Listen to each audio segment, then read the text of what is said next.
You're a superhero.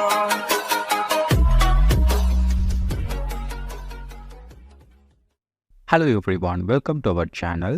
Windows 10ல் கீழே இருக்கக்கூடிய இந்த டைம் ஃபார்மேட்டை எப்படி சேஞ்ச் பண்ணுறது அப்படின்றத நம்ம பார்க்கலாம். இப்போ உங்கள் 24 ஹவர்ஸில் வந்து டைம் வந்து ஓடிட்டுருக்கு. அதை எப்படி 12 ஹவர்ஸ்க்கு வந்து சேஞ்ச் பண்ணுறது, அதே மாதிரி 12 ஹவர்ஸில் இருந்தால் எப்படி 24 ஹவர்ஸ்க்கு வந்து சேஞ்ச் பண்ணுறது அப்படின்றத தெளிவாக பார்க்கலாம். இந்த வீடியோ பிடிச்சிருந்துச்சுன்னா மறக்காமல் நம்ம சேனலை சப்ஸ்கிரைப் பண்ணிக்கோங்க. வாங்க வீடியோக்குள்ளே போகலாம். முதல்ல இந்த டைமை வந்து நீங்கள் ஜஸ்ட் வந்து கிளிக் பண்ணுங்கள். ஸோ கிளிக் பண்ணிங்க அப்படின்னா டேட் அண்ட் டைம் செட்டிங் அப்படின்னு ஒரு ஆப்ஷன் இருக்கும். அதை வந்து நீங்கள் ஓப்பன் பண்ணிக்கோங்க. அதை நீங்கள் ஓப்பன் பண்ணதுக்கப்புறம் கீழே அந்த மாதிரி நிறைய ஆப்ஷன்ஸ் வந்து கொடுத்துருப்பாங்க.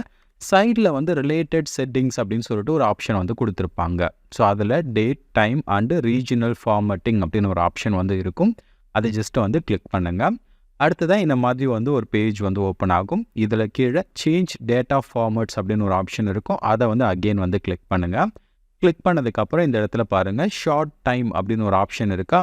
ஸோ இதில் வந்து 940 அப்படின்னு இருக்கும். இதை நீங்கள் வந்து பெருசாக எதுவும் எடுத்துக்காதீங்க. இதில் இருக்கக்கூடியதை ஒவ்வொன்றா நீங்கள் வந்து சேஞ்ச் பண்ணி பாருங்கள். இப்போ நான் 940 AM அப்படின்றத செலக்ட் பண்ணுறேன். செலக்ட் பண்ணோடனே இங்கே எனக்கு டைம் அப்படின்றத வந்து சேஞ்ச் ஆகிடுச்சு.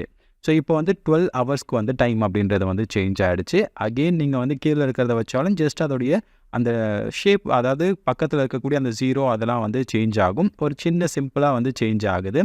இது உங்களுக்கு எது வேணுமோ அதை நீங்கள் கரெக்டாக வந்து வச்சுக்கலாம். இப்போ நீங்கள் வந்து 12 ஹவர்ஸ்க்கு வந்து சேஞ்ச் பண்ணியிருக்கீங்க.